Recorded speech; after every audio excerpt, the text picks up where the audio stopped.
ప్రేక్షకులకు నమస్కారం. ఈ రోజు మనతో పాటు ఉన్నారు ప్రముఖ ఆధ్యాత్మికవేత్త, ఆస్ట్రో న్యూమరాలజిస్ట్, శ్రీ విద్యా ఉపాసకురాలు శ్రీమతి జయప్రద గారు మనతో పాటు ఉన్నారు. మేడం గారితో మాట్లాడి మన సందేహాలని తెలుసుకుందాం. నమస్తే అమ్మ. నమస్తే అమ్మ. శ్రీమాత్రే నమః. మీనరాశి వారు ఎటువంటి రాశి వారిని వివాహం ఆడాలి, ఎటువంటి రాశి వారిని వివాహం ఆడకూడదు అనేది మీ చక్కని మాటల్లో మాకు తెలియజేయగలరా? తప్పకుండా నాన్న. మీనరాశి అంటే మనకి రాశుల్లో అన్నిటికన్నా చిట్ట చివరి రాశి. మీనరాశి అనేది వ్యయ రాశి కూడా అంటాం. రాశాధిపతి గురువు. సో ఈ రాశి లక్షణాలు ఎలా ఉంటాయంటే, వీళ్ళు చాలా పాజిటివ్గా ఉండేవాళ్ళు ఉంటారు, కొన్ని విషయాల్లో నెగిటివ్గా ఉండేవాళ్ళు కూడా ఉంటారు. అంటే మంత్రతంత్ర సాధనలో వీళ్ళు నిష్ఠాగరిష్ఠులు అనమాట. సో ఏ విషయమైనా తెలుసుకోవాలనుకుంటే వీళ్ళతో వాదన పెట్టుకోవడం అంటే వాదించడంలో ముందు ఉంటారు.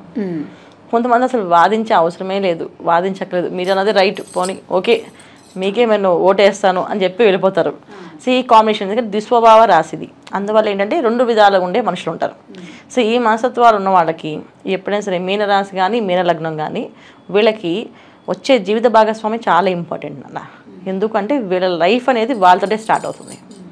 వీళ్ళు ఎంత సాధించినా సరే అది నిలబడడం అనేది వచ్చిన జీవిత భాగస్వామి నుంచే వస్తుంది.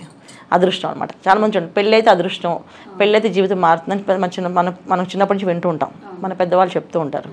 ఎందుకు అంటే ఈ రీజన్స్ ఏంటంటే ఇలాంటి విషయాలు వీళ్ళకి ఖచ్చితంగా ఎవరో ఒక జీవిత భాగస్వామి అనేది రాకపోతే, అంటే భార్య ఒక అబ్బాయికి అయితే అమ్మాయి, అమ్మాయి అయితే అబ్బాయి. సో అమ్మాయిలకి వివాహం అయ్యాక లైఫ్ టర్నింగ్ ఉంటుంది, అలాగే అబ్బాయిలకి వివాహం అయ్యాకే లైఫ్ టర్నింగ్ ఉంటుంది. వీళ్ళు ఎంత సంపాదించినా ఎంత సాధించినా నిలబెట్టుకోవాలంటే మాత్రం వివాహం అవ్వాలి. వివాహం అయితే వాళ్ళతోటే ఇంకా అక్కడి నుంచి అన్నీ స్టాండర్డ్గా నిలబడతాయి. లేకపోతే వచ్చినట్టుగా ఎలా ఖర్చు అవుతాయో తెలియదు. అసలు ఇలా డబ్బులు అనేది నీళ్ళల్లో వెళ్ళిపోతాయి కిందకి, అంత ఫాస్ట్గా ఖర్చు అయిపోతాయి. సో మీనలగ్నం వాళ్ళైనా అంతే, మీనరాశి వాళ్ళైనా అంతే. అయితే ఏంటంటే ఇక్కడ జాతకం తెలిసిన వాళ్ళు, అంటే date of birth, time of birth తెలిసిన వాళ్ళు, జాతకం చూసుకునే వాళ్ళు మీన లగ్నాన్ని చూసుకుంటారు. ఒకవేళ మాకు date of birth, time of birth సరిగా లేదు అనుకునే వాళ్ళకి మీనరాశి, అంటే నామరాశితో పాటు వచ్చిన వాళ్ళు మీనరాశి.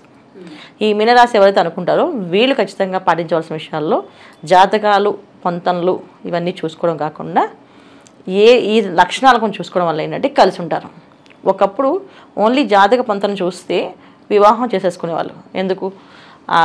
వాళ్ళ అమ్మాయి ఎలాంటి మనస్తత్వం కలిసిందో తెలియదు, ఎలాంటి ఫ్యామిలీయో తెలియదు, కానీ వీళ్ళకి మంచి ఫ్యామిలీ అని మధ్యవర్తులు ఎవరో చెప్తే విని వివాహం చేసుకుని, సో అలాగే అమ్మాయి వాళ్ళు ఎవరో ఏమిటో తెలియకపోయినా, సో మంచివాడు అబ్బాయి, మంచి ఉద్యోగస్తుడు, అమ్మాయిని బాగా చూసుకుంటాడు, మంచి ఫ్యామిలీ, మీ అమ్మాయి చాలా అందంగా సంతోషంగా ఆనందంగా ఉంటుంది అక్కడ అని చెప్పగానే వాళ్ళు నమ్మి చేసేవాళ్ళు.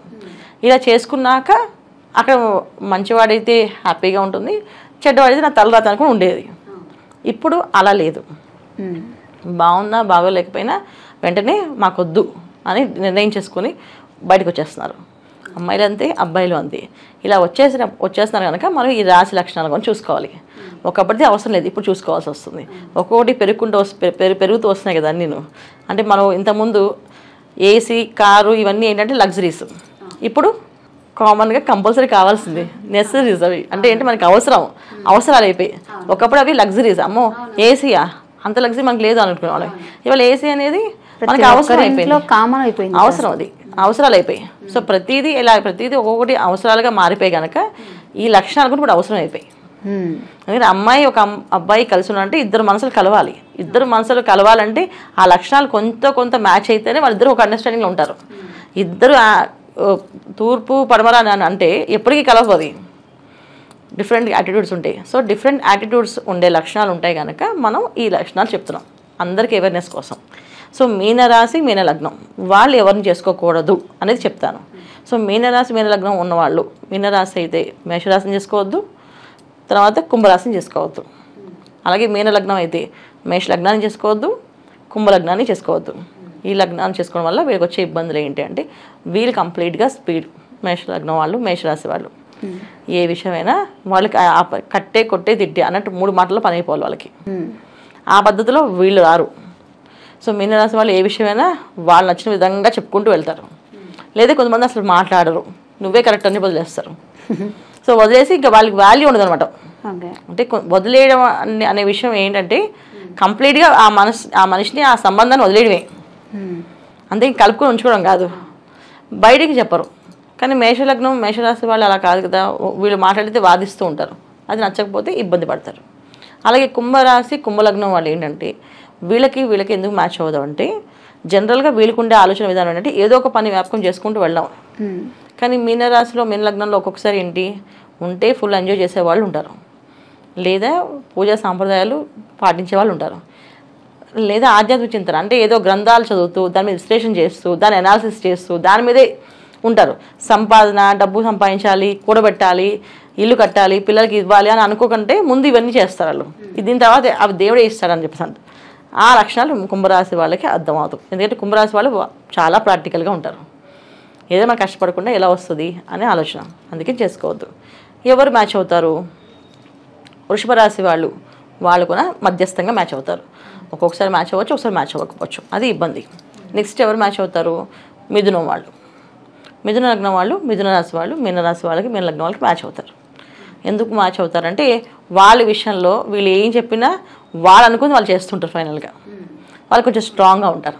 సో ఏ విషయమైనా వీళ్ళు చాలా స్ట్రాంగ్గా ఉంటారు కనుక, ఎందుకంటే మీన లగ్నం వాళ్ళు మీనరాశి వాళ్ళకి డబ్బులు చేతులు ఆగవు. సో ఆర్థిక మాన్యాన్ని కాపాడాలంటే లైఫ్ పార్ట్నరే ఇంపార్టెంట్. ఇక్కడ వచ్చి మీకు చెప్తేనే ఈయనన్నీ ఏమండి మీరు ఖర్చు పెడుతున్నారు, ఇక్కడ ఖర్చు పెడుతున్నారు, ఈ లెక్కలు చూసుకోండి, ఒకసారి చూడండి అంటే వింటారు. అలాగే అమ్మాయి అనుకో, అబ్బాయి చెప్పింది వింటుంది. నువ్వు ఎంత ఖర్చు పెడతావు, ఇక్కడంతా వృధా చేస్తున్నావు, ఇక్కడంతా లాస్ అవుతుంది, చూడు మనకి ఇంత లాస్ ఏంటంటే అయ్యో నెక్స్ట్ టైం చేయకూడదు చూస్తానండి, ఎలా చేయాలో చెప్పండి అని చెప్పి అని అడుగుతుంది. ఆ ప్రకారం వెళ్తుంది. సో ఈ కాంబినేషన్ వీళ్ళకి వినే లక్షణం ఉంది కనుక వీళ్ళకి గైడ్ చేసే వాళ్ళు కరెక్ట్గా రావాలి.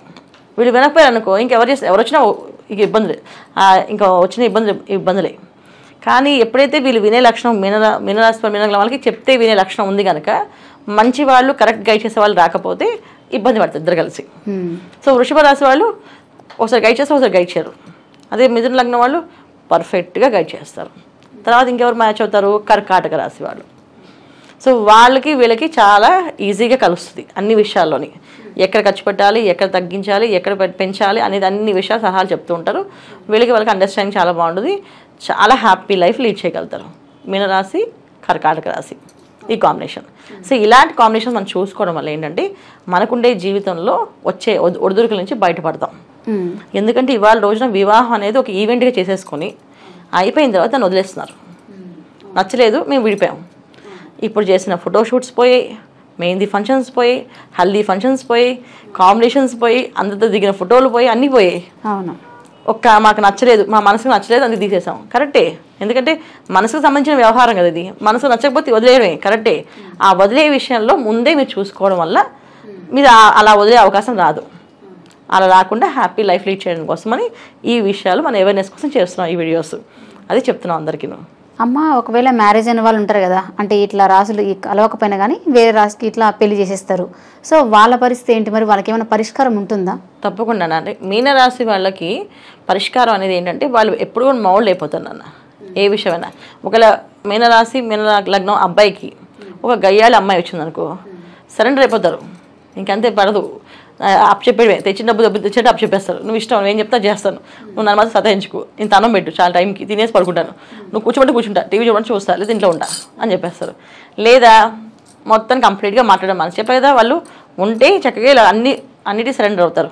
లేదా నా శాలరీ ఇంత, నువ్వు ఎవరే చేసుకో, నువ్వు నాతో మాట్లాడకు, నాకు నీ వాయిస్ వినబడద్దు, నీ గొంతు వినబడద్దు అని చెప్పి గట్టిగా వార్నింగ్ ఇచ్చి వదిలేస్తారు. ఈ కాంబినేషన్స్ మీనరాశి వాళ్ళది. సో ఉంటే అలాగే ఉంటారు, ఇలాగే ఉంటారు, కానీ వాళ్ళు విడిపోవడానికి ఇష్టపడరు. ఇప్పుడు వేరే రాశులు చేసుకున్నాను అనుకో, ఖచ్చితంగా వాళ్ళు విడిపోతాం అంటే నేను ఇష్టం వెళ్ళిపో అంటారు అండి. సో వీళ్ళు కావాలని పట్టుకోవడానికి అనేది వీళ్ళు దొరకడం అదృష్టం. విధంగా మీనరాశి వాళ్ళని చేసుకోవడం అంటే ఒక అదృష్టం. ఎందుకంటే అమ్మాయి అయినా అబ్బాయి అయినా చెప్పిన వాటి వినేవాళ్ళు దొరకడం కష్టం కదా ఇవాళ రోజున. సో అందుకని మ్యాక్సిమం గొడవలు అయితే రావు నాకు తెలిసి. ఇలాంటి వీడియో ఒకవేళ అలా మాకు సంబంధం వచ్చిన ఇబ్బందులు ఉన్నాయి అనుకుంటే గురువారం రోజున ప్రతి గురువారం సాయంకాలం ప్రదోషకాలంలో, అంటే సాయంకాలం ప్రదోషకాలం అంటే ఎప్పుడు వస్తుందంటే సాయంత్రం 5:30 నుంచి 6:30 వరకు. ఈ టైంలో ఏంటంటే కొన్ని శివాలయాల్లో నందీశ్వరికి అభిషేకాలు చేస్తారు. సో ఎప్పుడైతే శివుడికి నందీశ్వరికి అభిషేకాలు జరిగే ఆలయాలకు మీరు వెళ్ళడం దర్శించుకోవడం వల్ల చిన్న మనస్పర్ధలు ఉన్నవి తొలగిపోతాయి. అలా 11 గురువారాలు వెళ్తే ఆ మనస్పర్ధల నుంచి బయటపడే అవకాశం ఎక్కువగా ఉంటుంది. ఇవి చేసుకోవచ్చు నాన్న. ఇవి వీళ్ళు చేసుకోవాల్సిన పరిహారాలు, నియమాలు. మీనరాశి వారు ఎటువంటి రాశి వారిని పెళ్లి చేసుకుంటే సంతోషంగా ఉంటారని చాలా చక్కగా వివరించారు. ధన్యవాదాలు. నమస్తే అమ్మ. శ్రీమాత్రే నమః.